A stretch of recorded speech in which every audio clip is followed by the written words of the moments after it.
بسم الله الرحمن الرحيم إلى حضرة النبي محمد المصطفى رسول الله صلى الله عليه وسلم وإلى آله وصحبه أجمعين وإلى حضرات جميع الأنبياء والمرسلين عليهم الصلاة والسلام وإلى حضرات جميع الأولياء والصالحين وجميع المؤمنين والمؤمنات والمسلمين والمسلمات الأحياء منهم والأموات وإلى حضرات آبائنا وأمهاتنا وأجدادنا وجداتنا وعشيرتنا ومعلمينا ومن لهم حقوق علينا شكر الله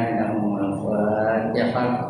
أعوذ بالله من الشيطان الرجيم بسم الله الرحمن الرحيم الحمد لله رب العالمين الرحمن الرحيم مالك يوم الدين إياك نعبد وإياك نستعين اهدنا الصراط المستقيم صراط الذين أنعمت عليهم غير المغضوب عليهم ولا الضالين.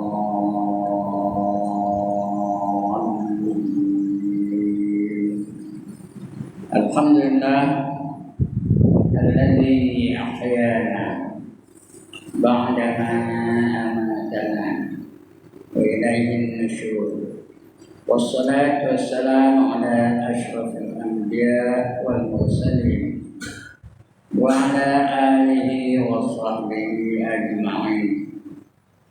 رب اشرح لي صدري ويسر لي أمري واحلل عقدة من لساني يفقهوا قولي. سبحانك لا علم لنا إلا ما علمتنا إنك أنت العليم الحكيم ولا حول ولا قوة إلا بالله العلي العظيم. أما بعد. Yang dimuliakan Tuan Pengerusi dan adik-adik jawatan kuasa masjid, yang berbahagia tuan-tuan imam, tuan-tuan bilal, tuan-tuan guru, ustaz-ustaz, salah-salah, para alim ulama tempatan, pemimpin setempat, seterusnya tuan-tuan, puan-puan, hadirin hadirat, muslimin muslimat yang dirahmati Allah sekalian. Alhamdulillah, setinggi-tinggi kesyukuran kita panjatkan kehadirat Allah Subhanahu wa taala. Kerana pada pagi ini dibangunnya kita semula setelah dimatikannya kita buat seketika pada malam tadi, dapat kita meneruskan kehidupan kita sebagai hamba-hamba Allah, dapat kita mengerjakan segala yang diperintahkan oleh Allah Ta'ala dan meninggalkan segala larangan olehnya sebagai bekalan yang nak kita bawa balik dalam masa yang tak berapa lama lagi. Kerana kata Nabi, akhir zaman ini umat aku umurnya antara 60 hingga 70 tahun. Hijrah, bukan masih ya, hijrah. Siapa yang dah sampai 60 tu, get ready, this is your period. Yang dah pension tu, inilah masanya. Siapa yang dah sampai 70 itu subsidi tambahan, Allah bagi tambahan. Macam orang yang cakap ni, dah dekat 82. Itu bukan subsidi lagi, itu namanya injury time. Tahu apa injury time? Dia kata orang main bola kan? Masa kecederaan, bila-bila masa saja boleh ditamatkan permainan. Any second, itu masa kecederaan. Mana yang muda-muda tu jangan konon-konon. Kerana mati itu bukan ada rukun. Ada ke tuan-tuan? Rukun mati yang pertama tuai ada? Yang kedua darah tinggi ada. Yang ketiga lemah jantung ada. Yang empat kencing manis ada. Tak ada. When your time comes, out you go. Bila time dia nak mati, matilah tu. Muda pun mati, tua pun mati, berpenyakit pun mati, sehat pun mati. Bersedia untuk mati pun mati, lalai daripada mengingati mati pun mati juga. Raja pun mati, rakyat pun mati. Pemimpin pun mati, pengikut pun mati. Lelaki pun mati, perempuan pun mati. Ustaz pun mati, pelajar pun mati juga. Semua akan mati. Soalnya bila kita mati besok, cukup ke tak cukup bekalan yang nak kita bawa balik? Bekalan maksudnya bukan bawa makan. Pahala kita cukup ke tak? Lepas ke tak lepas kita daripada siksa kubur? Mati kita dalam beriman atau keadaan tidak beriman? Bangun dari kubur besok, sempurna ke tak sempurna kejadian kita? Itu nak kita fikir kan? Karena ada manusia yang kejadiannya sempurna, lebih cantik daripada kehidupan dalam dunia ni. Bagi orang lelaki, kalau dia ahli syurga, dia secantik Nabi Yusuf. Bukan apa Nabi Yusuf, secantik Nabi Yusuf. Apa dia lah, tapi secantik Nabi Yusuf. Bagi yang balik tabiah tu, dia secantik Siti Zulaikha. Bukan apa Siti Zulaikha, apa Siti Zulaikha semuanya, apa Siti Zulaikha tak mana kenal. Dia apa dia? Timah apa timah? Enak apa enak lah. Itu apa itu lah. Tapi secantik Siti Zulaikha. Itu nak kita fikir tu, kita boleh bangkit tu macam mana? Kalau menjadi ahli neraka, ada orang yang dibangkitkan seperti harimau. Siapa nak angkat tangan? Ada orang yang dibangkitkan seperti serigala. Siapa nak?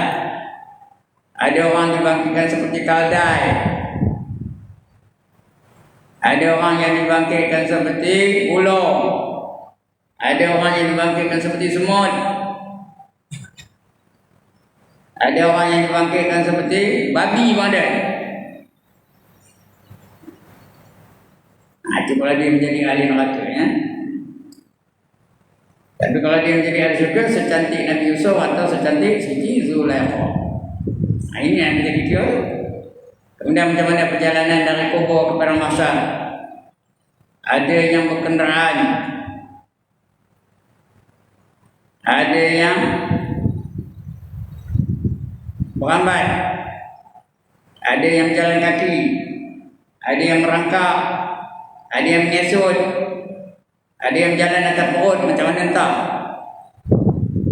Malahan ada yang jalan atas kepala, kaki ke atas, kepala ke bawah. Itu perjalanan di padang mahsyar. Di padang mahsyar pula matahari sejengkal dari kepala. Peluhnya ada orang atas kaki, ada orang peluhnya hak penting, ada orang peluhnya hak lutut, ada orang peluhnya hak paha, ada orang peluhnya hak pinggang, ada orang peluhnya hak kepala, hak dada, ada orang peluhnya hak leher. Tahu leher? Leher. Nah, ada orang peluhnya hak hidung. Apa hidung ada? Malahan ada orang yang berenang dalam peluhnya sendiri. Itu ada dalam hadis tau. Baca 40 hadis penawar hati ada di situ. Ada nombor berapa saya tak ingat kan. Nah, berenang dalam peluhnya sendiri. Itu keadaan padang mahsyar. Kecuali mereka-mereka yang dapat lindungan aras. Itu nongeng aja ada. Selesa, nyaman, sedap kalau dapat taman aras. Jadi kita kena melayakkan diri kita untuk dapat taman aras yang tidak ada lindungan melainkan lindungan aras Allah. Nak lepas hal itu, kita kena buat apa yang diperintah dan apa yang dilarang kena tinggalkan. Perintah ada dua, satu perintah wajib, satu perintah sunat. Wajib artinya mesti dibuat. Yang sunat elok dibuat. Untuk pagi ini kita bicara tentang perintah sunat. Itu ke larangan, ada dua. Satu larangan yang haram, dan satu larangan yang makruh. Kena ditinggalkan. Yang haram mesti ditinggalkan, yang makruh elok ditinggalkan. Yang harus dia bertukar hukum bila dilaksanakan. Bila dilaksanakan yang harus tu dia boleh jadi wajib, boleh jadi haram, boleh jadi sunat, boleh jadi makruh. Dia tak tinggal harus. Bila kita laksanakan. Asalnya harus, hukumnya asalnya harus. Tapi bila kita buat, dia boleh jadi wajib, boleh jadi haram, boleh jadi sunat, boleh jadi makruh. Dia tak tinggal harus lagi ya. Baik, untuk pagi ini kita sambung pembacaan kita. Pelajaran yang ke-12. Bab yang ke-12. Bab tertib pintu. Pelajaranlah perkara yang ke-12 pada menyatakan kelebihan memakai serban. Tajuk pagi ini kontroversi sikit ya. Kerana ada yang pakai, ada yang tak pakai. Malahan ada yang menentang no. Ya, dalam sepanjang ayat yang menentang orang pakai sorban ni. Ketik no dia tengok orang pakai sorban. Soal dia tak pakai lah, tapi dia ketik. Ya, benci no orang pakai sorban. Ya. Jadi kita tak tahu saya di mana tak dari saya tak tahu. Tuan-tuan pun tak tahu dari masing-masing. Ketik kan, suka kan, nak amal kan, atau fanatik benar kan? Itu pulang pada kita ya. Itu kelebihan memakai serban. Ya, memakai serban bukan wajib. Yang tadi serban yang terakhir pula dia bukan wajib ya. Hukumnya sunat. Itu semua ulama bersetuju mengatakan hukumnya sunat. Apa sunat? Dibuat dapat pahala, ditinggalkan tidak berdosa, kedudukannya elok buat. Tak elok dah. Makanan nak elok dah. Rumah nak elok dah. Tokar nak elok dah. Pakaian nak elok dah. Kenapa ibadah tak nak elok? Tanya sendiri, jawab sendiri. Saya tak tahu jawabnya, tuan-tuan dan yang tahu jawabnya. Itu hukumnya sunat. Selain dia menjadi amalan yang sunat, dia adalah satu sunnah. Sunat dan sunnah ada beza. Sunat arti yang dibuat dapat pahala, ditinggalkan tidak berdosa. Sunnah artinya tradisi yang diamalkan oleh Rasulullah SAW. Namanya sunnah. Seperti bersugi, sunnah. Pakai sorban, sunnah. Jilat-jilat daging depan makan, sunnah. Yang sentiasa dilakukan oleh Rasulullah, itu namanya sunnah ya. Siapa mengamalkan satu sunnah di masa orang yang tidak mengamalkan lagi, maka dia dapat pahala 100 mati syahid. Tidak, dia tak nak tuan-tuan. 100 kali mati syahid. Padahal dia amal sikit je. Satu sunnah saja. Contoh bersugi, sugi itu satu sunnah saja, bukan banyak. Ada poket buat payah juga. Ni. Banyak orang menghina sugi ni. Wih, bininya pun tengok Haji Ibrahim tu katanya. Keren tu masuk poket. Dia betul orang dia keren lagi. Bininya pun tengok ni. Jangan sekali-kali menghina sunnah Rasulullah SAW. Nah, kerana menghina sunnah Rasul itu batal akidahnya. Tahu betul apa batal akidah? Artinya kafir jadinya. Apa nak katakan? Soal dia tak buat yang kita. Nah, begitu juga yang lain-lain itu. Dia merupakan sunnah, jangan hina. Jangan caci. Tak nak buat yang kita. Dia tak nak pahala. Mana baik tak tahu. Nah, begitu juga lah pakai sorban Jangan dihina orang pakai sorban. Dia tak pakai dan cerita, cuma dia tak dapat pahala, tak dapat pahala 100% syahid. Kalau tak pahala, pakai. Okey. Itu penerangannya ya. Belum baca lagi. Kelebihan memakai sorban.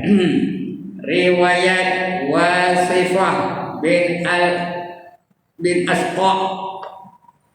Wasifah bin Asqa rawi hadis bahawasanya Rasulullah sallallahu alaihi wasallam bersabda bahawasanya Allah Taala dan malaikat menselawat, yakni memberi rahmat dan minta ampun mereka itu atas orang yang memakai serban pada hari Jumaat. Siapa pakai serban dia. Bukan selawat pada dia, selawat pahala untuk dia. Selawat pada Nabi. Allah selawat. Allahumma salli ala Sayyidina Muhammad. Pahala bagi pada orang makan sahabat. Ndak ke tanda. Tak payah jawab lah. Ada kalau ndak? Buat lah. Kecuali orang ketik, orang benci, orang menyampah, orang meluat, kata korban, dia tak buat lah. Nanti nak kasut ni pagi ni, mana baik. Jadi Allah selawat. Kalau Allah selawat tu dan baginya pahala untuk kita, itu tanda Allah nak ampunkan dosa-dosa kita. Ya, tidak ada tanda Allah selawatkan kita. Kalau tidak, pakai selawat. Allah selawat pahala untuk kita. Allah nak ampunkan dosa-dosa kita. Tapi tanda dosa dia ampun angkat tangan. Saya nak naik penuh, mana orang tanda. Artinya kalau tidak dosa dia ampunkan, carilah jalan supaya Allah selawat dengan kita. Nah, dah ada nyolang mati dari jauh. Campur nak usah ni. Mana baik tajuk tu? Karena videonya nak baca bab tu. Itu tanda Allah nak ampun dosa-dosa kita. Atau ada orang tak berdosa angkat tangan. Yang ni saya nak tengok penuh. Mana kubur orang? Orang tak berdosa tu. Nak angkat gambar. Nak masuk dalam Facebook. Orang yang tidak berdosa nak datang gambar ni. Jadi Allah selawat bagi mereka-mereka yang pakai sahabat pada nikmat. Hari ni ayat. Tak ada selawat tapi dapat pahala dah. Dapat pahala dah? Dapat. Cuma tak dapat pahala selawat saja. Ya. Jadi berselawat atau memberi rahmat. Memberi rahmat artinya dapat melayakkan diri masuk syurga. Kerana kita ni tuan-tuan dan puan-puan hanya boleh masuk syurga kalau Allah beri rahmat kepada kita. Without rahmat, don't dream of entering paradise. Tak faham-faham tidak. Kalau tak dapat rahmat, jangan mimpi nak masuk syurga. Kita hanya boleh masuk syurga kalau Allah datangkan rahmat bagi kita. Kalau tak layak. Dan kita ini kita akan baca nanti. Ada satu orang beribadah selama 300 tahun. Oh dia hanya beribadah saja. Dosa tak dapat. 300 tahun baru mati. Bila mati ditimbang amalnya, tengoknya pahala saja, dosa tak ada. Lalu dia layak masuk syurga. Kata Allah, wahai malaikat, pimpin hamba ku ini masukkan dia dalam syurga dengan rahmat aku. Kata Allah. Tiba-tiba sombong pula orang tu. Ya Allah, aku tak siap masuk syurga dengan rahmat kamu.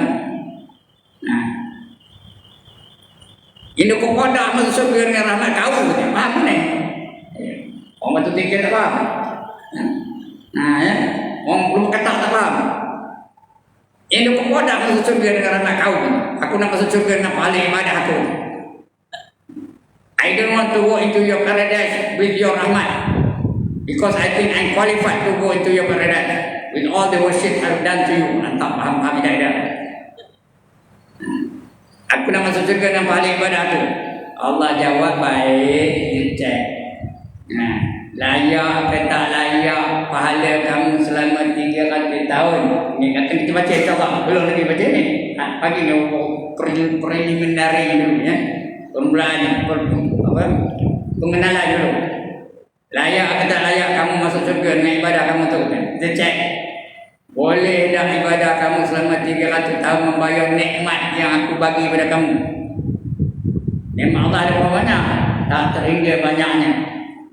Wa in ta'uddu ni'matallahi la tuhsuha. Surah Al-Ghafir.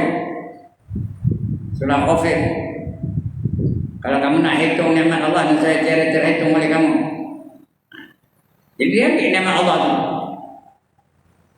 Dibanding dengan ibadah dia selama 300 tahun. Pahala 300 tahun tu letak di atas satu piring daging. Kemudian ibadah nikmat Allah tu diletak pada daging yang lebih satu. Tengok mana berat. Berat pahala 300 tahun tu atau berat nikmat Allah Ta'ala. Bukan semua nikmat ambil. Sebelah biji mata tadi. Letak pada tadi. Timbang, tengok berat lagi sebelah biji mata. Bermakna ibadah dia selama 300 tahun tak layak menandingi sebelah mata aja. 300 tahun tu. Kita ada ibadah 300 tahun. Umur kita sampai 300 tahun. Jadi apa kata Allah, tengok. Ibadah kamu selama 300 tahun tak layak kamu masuk syurga. Therefore, if you are not qualified to go into paradise, where do you go? Kemana kamu pergi? Go to hell. Allah tak boleh memutih ke? Masuk kamu dalam neraka. Malaikat heret orang ni. Masuk ke dalam neraka. Kerana dia tak nak masuk syurga dan rahmat. Malaikat mengerti nak derhaka dengan Allah. La ya'suna Allah ma amarahum. Dia suruh heret. Masa dia heret, dia mencerit. Ya Allah, ampunlah aku ya Allah. Jangan masuk aku dalam neraka ya Allah. Tak tahan aku Allah. Masuklah aku dalam syurga dengan rahmat kamu ya Allah. Allah tu sifatnya maha pengampun lagi maha mengasihani. Lalu diampunkan dosanya dan dia layak masuk syurga. Tapi masuk syurga tu dengan apa? Dengan rahmatnya. Nah, ini tafsir ayat 218 surah Al-Baqarah. Siapa nak ceramah bab hijrah, baca ayat 218 surah Al-Baqarah. Innal ladzina amanu wal ladzina hajaru wa jahadu fi sabilillah ulaika yarjuna rahmatullah wallahu ghafurur rahim. Ayat itu kan. Itu boleh ceramah hijrah. Kalian hijrah ni. Ini baru bulan Safar. Safar ke? Rajab. Bulan Rajab. Ini bulan Rajab, itu bulan Syaban, itu bulan Ramadan, itu Syawal, itu Zulqaidah, itu Zulhijjah, itu Muharram. Kat dah. Hijrah tu, Muharram tu hijrah kan, awal Muharram. Jadi yang malaikat Allah berselawat untuk mereka-mereka yang pakai sorban pada hari Jumaat. Dia mana?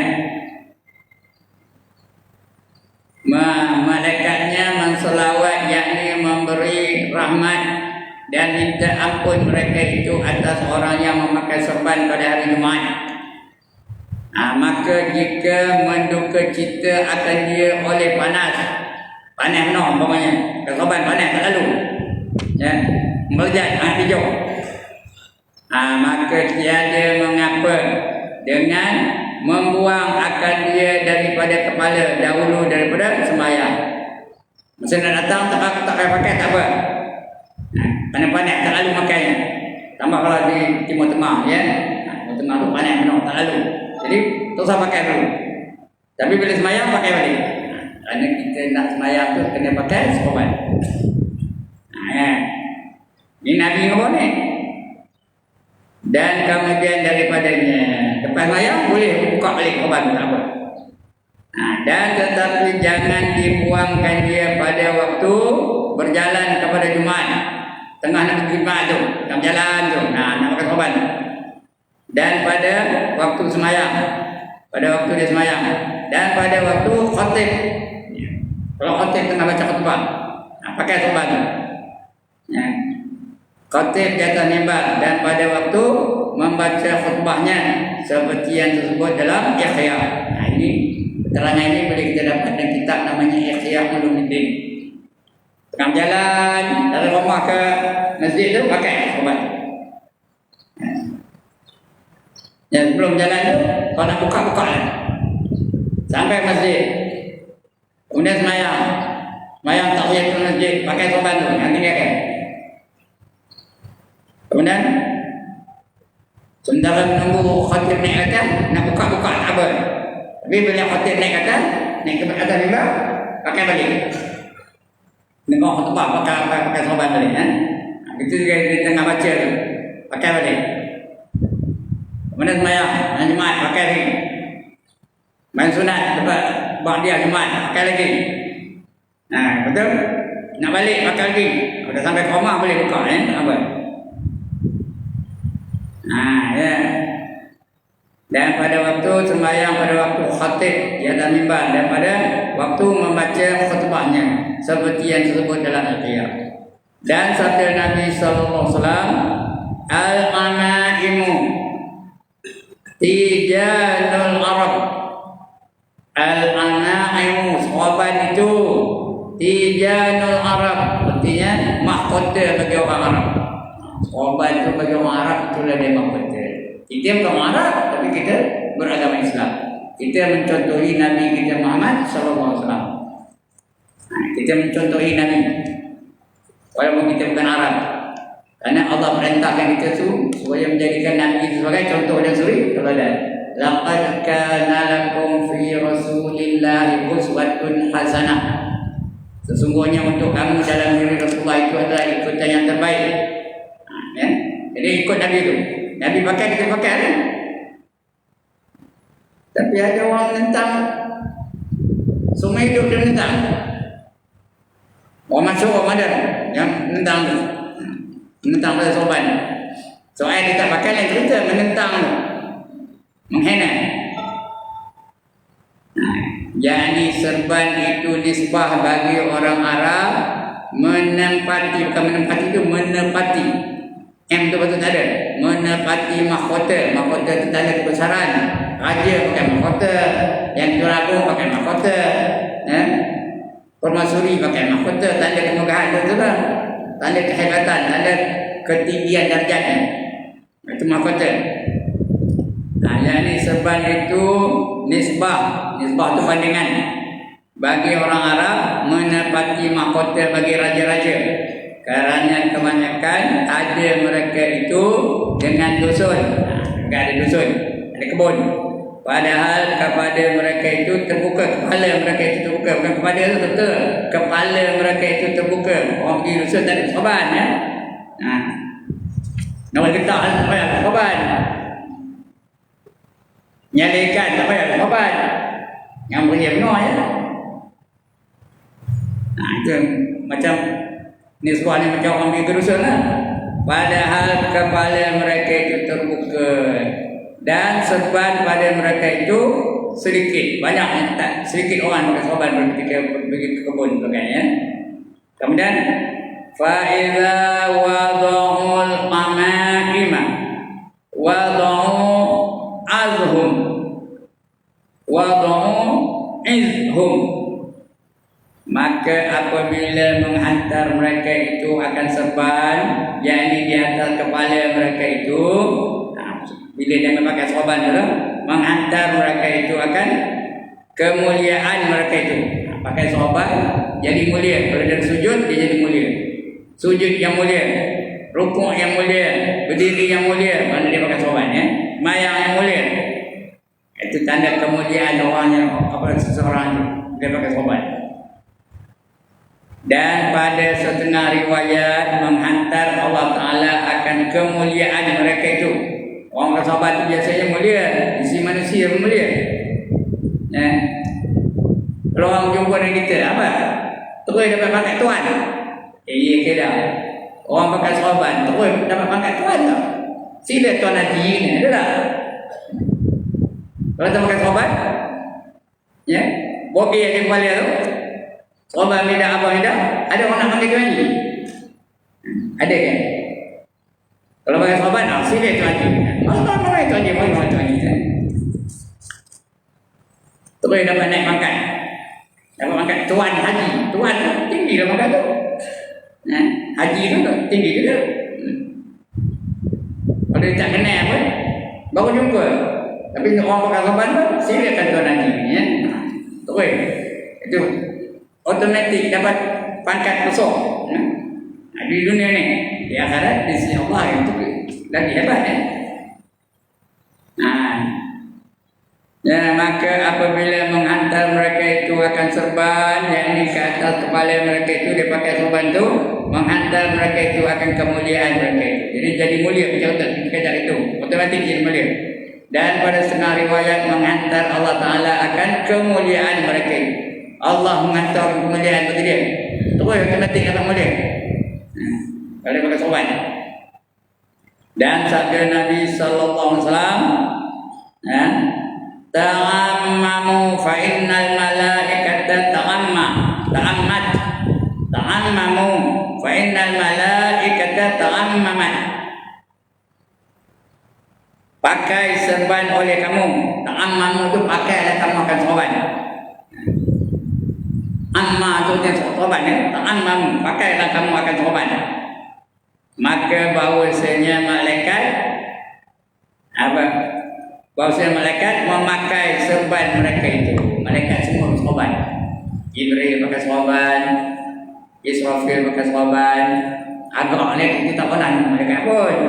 Tapi Nabi ada pernah tengok. Jadi Nabi ngapa tu? Malaikat semua serban. Jadi kalau kita pakai, maknanya kita menyerupai malaikat. Malaikat itu makhluk yang Allah jadikan yang sentiasa taat kepada Allah SWT. Dia tak erti nak derhaka dengan Allah Ta'ala. Dia malaikat. Ya? La ya'sunallaha ma amarahum. Mereka tak pernah derhaka kepada Allah tentang apa saja yang diperintahkan kepada mereka. Apa yang Allah perintah dia buat, itu malaikat. Ya, makhluk yang Allah jadikan sentiasa taat. Tak pernah derhaka. Jadi kalau kita ikut malaikat, mana kita jadi makhluk yang taat. Dia makhluk yang tidak derhaka. Jadi makhluk yang seperti malaikat mulia. Semua kita memuliakan malaikat. Semua kita minta malaikat bantu kita dan sebagainya. Begitulah. Jadi kita pakai serban, kita menyerupai malaikat. Maknanya kita menyerupai makhluk yang mulia. Menyerupai kejadian yang mulia. Allah muliakan dia, jadi kita jadi mulia. Mudah-mudahan jadi mulia. Bila kita menyerupai dia. Dan Nabi kata, man tashabbaha biqaumin fa huwa minhum. Siapa menyerupai satu kaum, berjadilah dia kaum itu. Kalau dia menyerupai malaikat, tak dekat kan? Sebab malaikat tu gelaran bagi orang yang baik, dia ke tak? Orang yang baik itu nak keluar malaikat. Ini macam malaikat. Yang baik ke jahat tu? Baik lah tu. Siapa tu macam malaikat. Itu dah orang baik lah. Kalau jahat, tak kawan. Macam setan. Ia tidak cakap saya ni. Ada bangkangan. Kalau dia jahat, ni macam setan. Macam anjing. Anjing itu binatang jahat kan? Malaikat tu makhluk yang baik. Jadi nak menyerupai malaikat, menyerupai orang baik itu. Ya. Fa innal malaikata ta'ammamat bil qama'im yaumal jum'ah. Ini ada rupanya. Innallaha wa malaikatahu yusalluna ala ashabil qama'im yaumal jum'ah. Bahwasanya Allah Ta'ala dan malaikat menselawat, yakni memuliakan. Bila Allah selawat, Allah muliakan, Allah nak hampurkan dosa-dosa. Orang tak dosa itu mulia kan? Yakni memuliakan dan meminta ampun. Minta ampun lah. Meminta ampun mereka itu adalah orang yang memakai serban pada hari Jumaat. Jadi hendak kata hendak Allah ampunkan dosa kita. Tuan-tuan, hendak kata Allah. Ada kalau hendak hari Jumaat esok, apa buat? Pakai ada serban. Tapi bukan wajib ya. Saya ngadu orang solat jadi macam wajib bukan? Dia tak wajib ya. Tapi nak pahala dah. One more time, hendak pahala kata tanda. Sekali lagi, hendak pahala kata tanda. Berdiam, tak mani jawab. Tambah orang tak ada pakai korban, nanti tak mani jawab. Kalau nak pahala, pakai ada korban. Tanda tak pahala, pergilah komkannya. Tantoklah apa tak ada sampai masuk pakai. Lain seperti. Minta ampun mereka itu atas orang yang memakai serban pada hari Jumaat. Dan sunat bagi imam memakai serban pada hari Jumaat. Kalau Jumaat pakai korban. Dan sunat bagi imam melebihi pada membaikkan kelakuannya dan perangainya pada hari Jumaat itu. Hari Jumaat itu dia special sikit, kena lebih hebat akhlaknya, lebih baik perangainya, cakap pun baik-baik, pakaian pun baik-baik, ya, gerak-gerik pun baik-baik pada hari Jumaat. Dan sabda Nabi sallallahu alaihi wasallam, farqu ma bainana wa bainal musyrikin al-amaim ala qalaqis. Alal qalanis. Bermula perceraian barang yang antara kita orang muslimin dengan orang musyrikin, orang yang menyekutukan Allah, ya, mereka memakai serban pada atas kopiah. Kopiah apa? Olan suwah nama kopiah. Di atas kopiah tu ada kain, balut kain dengan serban, olan siap. Olan siap, olan suwah. Di balik di kain atas kopiah kita tu. Itu perbezaan antara orang musyrikin dengan orang beriman. Orang musyrikin tak ada apa atas kepala ni. Tapi ada yang pakai kopiah, ada tak orang musyrikin pakai kopiah? Ya, ada tak orang Hindu pakai kopiah? Ada. Orang Yahudi ada tak kopiahnya? Ada, tapi tak ada sorban. Dia pakai kopiah apa kan?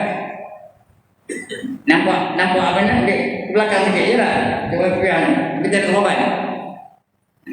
Demam beliau orang tak ada sorban, dia bukan nak kata ni ya. Aduh itu mana banyak mana cerita. Bukan datang dari kampung saja nak cerita itu, tajuk itu. Dan gilio pakai sorban, gilio pelajaran sorban. Ya. Yakni bahawasanya orang musyrikin memakai kopiah. Di India tu orang Hindu boleh pakai kopiah. Di Indonesia ada tak? Orang Batak ada pakai kopiah. Tapi tak ada sorban. Cakap macam orang Islam juga. Bila dia insya-Allah, dia mana insya-Allah orang Sumatera. Padahal rupanya dia bukan orang Islam.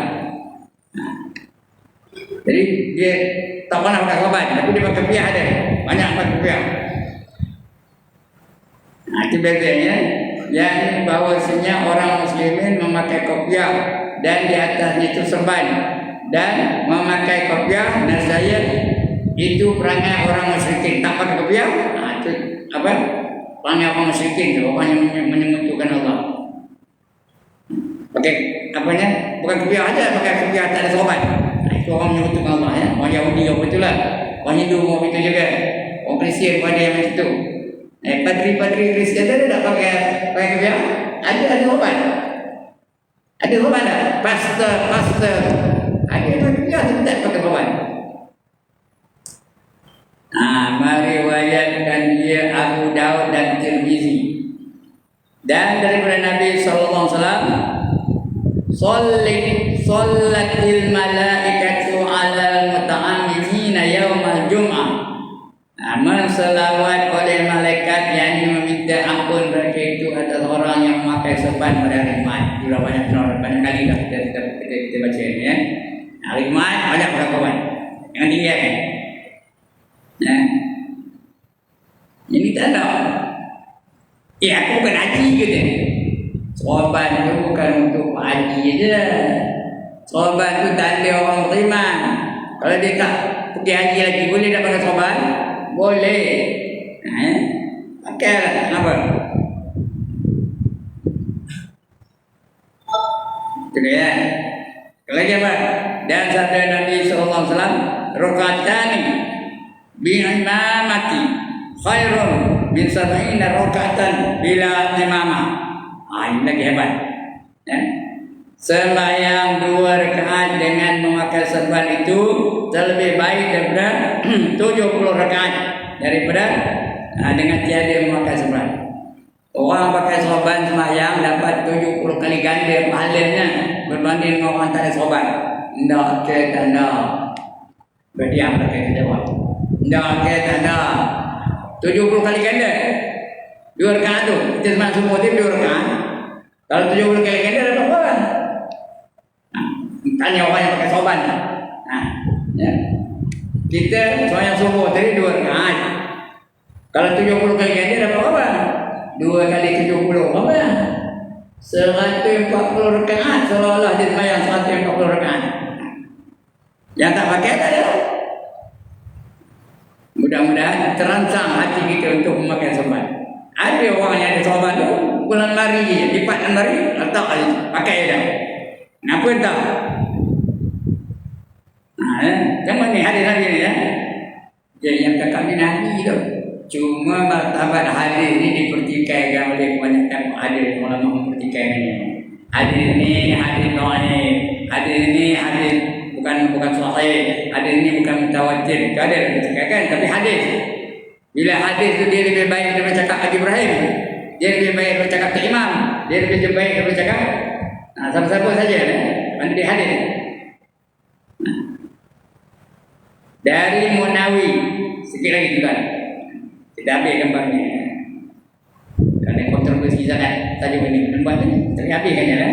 Kata Munawi, kerana sembahyang itu masuk hadirat al-malik, hadir di hadapan Allah SWT, dan masuk kepada hadirat atau menghadap raja-raja. Dengan tiada perhiasan itu menyalahi adat. Kalau pergi kepada sultan, kita pergi menghadap Sultan Nazrul Shah, pakai baju perak aja, tak boleh, nak menerima anugerah Datuk, pergi terima di sana tu, pakai baju perak aja, tak kata lah. Apa pakainya? Saya tuan-tuan kena pakai gelar Datuk. Apa pakai pergi kepada Sultan Nazrul Shah? Dia apa? Boleh aja. Baju tak pakai baju, pakai seluar aja, betul kan? Macam mana? Nampak baju Melayu betul-betul, tempat betul, cari kain yang paling cantik, bagi berhias betul. Itu orang dapat gelaran Datuk, tu banyak pergi gelaran Datuk. Dia dapat pakai hebat, baju baru pakai. Ini yang nak kita menghadap ke siapa? Bukan Sultan Nazrul Shah, Allah, Tuhan kepada Sultan Nazrul Shah. Lagi patut kita berhias. Baik itu jangan semayang, nak semayang tu pakai baju perak aja. Jangan pakai kain selai aja. Ada orang lelaki yang kena ada semayang kain selai. Baju tak ada, apa tak ada, kepiah tak ada. Bila ditanya, kenapa kamu semayang kain selai aja? Ada tak sah ke? Kita berjawab mungkin. Tak sah ke? Kan aurat antara pusat dan lutut betul. Aurat itu antara pusat dan lutut. Iya jawab betul jawab betul. Aurat itu antara pusat dan lutut. Esok jawab balik pada dia. Kamu pergi lepas ini ke Lotus, tahu Lotus? Pasar raya dekat kampung namanya Lotus. Pergi pakai Lotus, pakai kain selai masuk. Boleh tak? Kalau mana kata? Atau pergi ke TS lah. Ini kampung ada TS namanya. Pasar raya, pakai kain selai. Baju tak ada, apa tak ada. Boleh tak? Itulah kita nak berhadapan dengan Allah. Biar berhias sungguh, ya. Dia bukan raja itu segala raja. Lagi apa? Apa kata Nabi lagi? Sembahyang itu masuk dalam hadrat al-malik, kita berhadapan dengan pemilik kita, dan masuk kepada hadrat menghadap raja-raja dengan tiada perhiasan itu menyalahi adat. Menyalahi adab dan adat. Dan sabda Nabi sallallahu alaihi wasallam, ta'ammamu fa inna syaitana la yata'ammam. Ta'ammamu, pakailah kamu oleh sorban. Pakailah oleh kamu akan sorban. Pakai sorban tu. Semuanya syaitan itu tidak sorban. Siapa tidak menyerupai syaitan angkat tangan. Orang tak sorban tu menyerupai syaitan. Kenapa? Ini ada ni. Syaitan itu tidak bersorban. Jadi siapa menyerupai satu kaum, jadi dia kaum itu. Man tasabbaha bi qaumin fa huwa minhum. Dan sabda Nabi sallallahu alaihi wasallam, al-anaimu simal malaikati fa arsiluha khalfa zuhurikum. Serban itu alamat bagi malaikat, yakni pada perang Badar. Maka lepaskan olehmu akan dia, yakni akan kuncinya pada pihak belakang kamu. Jadi sorban tu yang eloknya ada ekor. Saya tak pakai ekor ni. Saya pun tak terbaca yang ini. Kalau ada macam saya buat ekornya kan. Ini tak ada, dah tak pakai ekor sorban. Lepas tu panjangkan ekor ni ya, sorban. Itu kata Nabi ni. Kata Aisyah radhiyallahu anha, tiada aku lihat akan Rasulullah sallallahu alaihi wasallam cemar. Rasulullah tak pernah kotor-kotor. Cemar tubuhnya sekali-kali. Dan adalah Nabi sallallahu alaihi wasallam itu bersabda bahwasanya Allah Taala murkai akan cemar-cemar. Allah tak suka benda yang kotor-kotor. Dan kusut kemusut. Dan sekurang-kurang yang datang warid itu contoh. Ada warid, sekurang-kurang datang warid pada kadar kunci serban itu 4 jari. Ekor tu dia 4 jari. Panjangnya. Dan sebanyak-banyak barang yang datang waridnya sehasta. Panjang lagi sehasta. Yang panjang no. Ingat macam orang Afghanistan tu panjang ekor sorban sampai Kelantan. Betul sehasta. Antara keduanya itu satu jengkal, yang dua sejengkal. Satu jengkal panjangnya seperti yang tersebut dalam Tanbih Al-Akhbar, nama kitab Tanbih Al-Akhbar. Sikit lagi tuan. Dan sabda Nabi sallallahu alaihi wasallam, tasawmu fa innal malaikata tasawmat. Bertanda olehmu, yakni jadi olehmu akan kamu tanda dengan mendapat pakaian. Maka bahawasanya malaikat beralamat mereka dengan memakai. Malaikat pakai semua ya. Dia pemberian juga. Dan kata Ibnu Hajar Al-Haythami gelarannya, sahabat Nabi, dalam Tanbih Al-Akhbar, nama kitab Tanbih Al-Akhbar, peringatan yang besar, peringatan yang baik. Dan sesungguhnya menyuruh akan kami Rasulullah sallallahu alaihi wasallam dengan memakai yang terlebih elok, pakaian elok, yang terlebih elok. Barang yang kami dapat lebih-lebih hari Jumaat, pakai yang terbaik, pakaian yang terbaik, bukan mesti baru, pakaian yang terbaik kita pakai hari Jumaat ya. Dan bahawa kami memakai bau-bauan. Jumaat itu sunat pakai bau-bauan, kecuali kalau dia puasa tu saya pakai bau-bauan, tu saya pakai wangi ya. Kalau tak puasa sunat pakai bau-bauan yang terbaik, barang yang kami dapat. Dan bahawa kami memakai akan yang putih. Jumaat elok pakai putih. Maka yang putih yang tiada elok. Memakai yang tak elok tu jangan pakai. Maka sunat pada hari raya mendahulukan yang hijau. Bila raya pakai hijau, Jumaat pakai putih. Atas yang putih atau yang mempunyai warna atau pakai berwarna-warni raya, elok pakai yang putih, yang hijau ya. Maka bahawasanya yang hijau itu afdal daripada segala warna, kemudian daripada yang putih. Daripada hijau putih. Nabi suka yang hijau. Dia suka memakai pakaian hijau, tapi dia melazimkan memakai yang putih. Melazimkan memakai pakaian putih. Itu Nabi. Satu lagi hadis. Dan sabda Nabi sallallahu alaihi wasallam, naha 'anil isti'ati wa amara bitalaqi,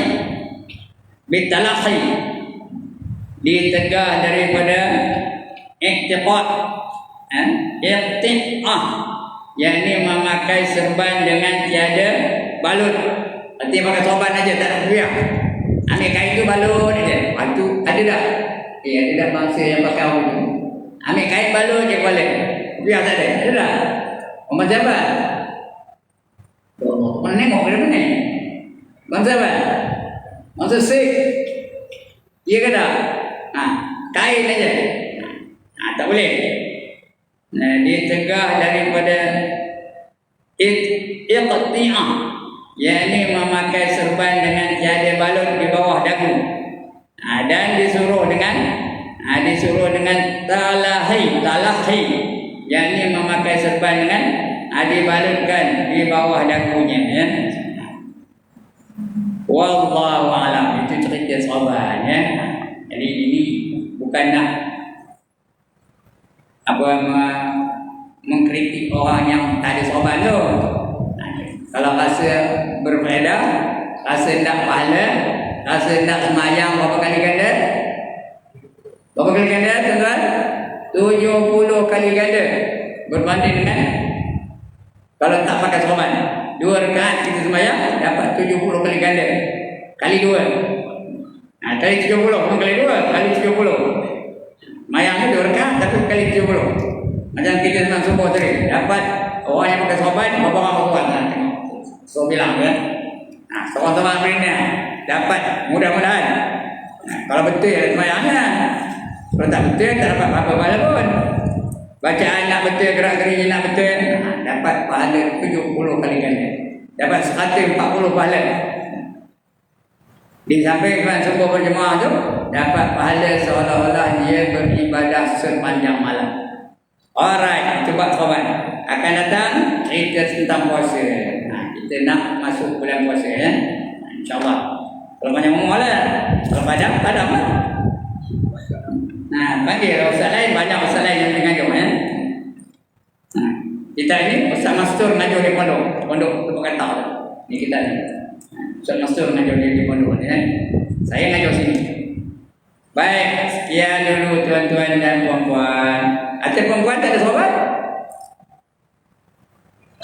Macam mana? Dapat apa pahala? Kalau suaminya pakai sorban, dia dapat pahala sekali lah. Dia menyediakan sorban untuk suaminya, dapat sekali. Jangan pakai sorban macam orang lelaki pula. Tapi kalau dia nak balik kepala itu boleh. Atas tolong ke balik kan dapat. Tapi tak dapat pahala ni. Bukan pahala itu ya.